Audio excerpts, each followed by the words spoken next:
Құрметті менің көрермендерім, мен мына печеньені желінбегелі көп уақыт болып қалды. Осыны мен бүгін пайдаға асырайын дедім. Ол үшін мен 3 өрік, біраз мейіз, сосын жарты банан қапты екен үйде. Енді мына печеньені мен ыстық суға бүйтіп салып қояйын деп тұрмын.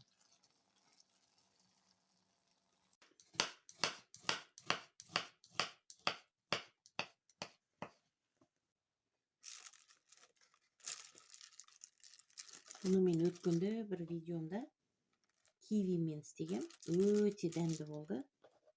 Бүгін міне үйде банан бар екен. Бананмен жасап жатырмын. Некелеріңіз мейізді жуып салғалы жатырмын.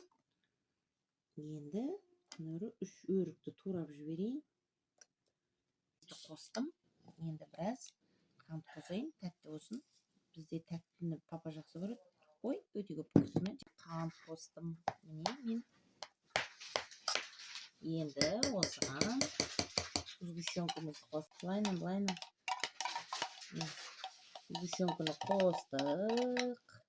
Печеньелеріңіз болса, керемет дәмді қылып осындай пирог жасап алсаңыздар болады. Бисмиллах.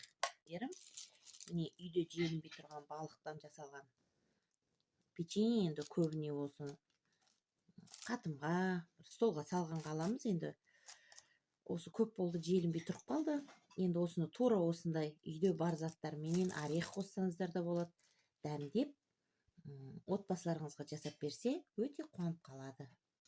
Құрметті менің көрермендерім, біраз уақыт болды біз пирогты жасап ұмытып кеткенбіз ғой. Ал ендеше менімен бірге болыңыздар. Міне менің пирогым қандай әдем болған. Енді дәмін көрейік. Менің пирогым тура мороженое сияқты болыпты. Енді мен бір рет осылай кивимен істеген. Бүгінгі менікі банан болды. Енді керемет иісінің өзі. Некелеріңіз. Бисмиллахир-рахманир-рахим.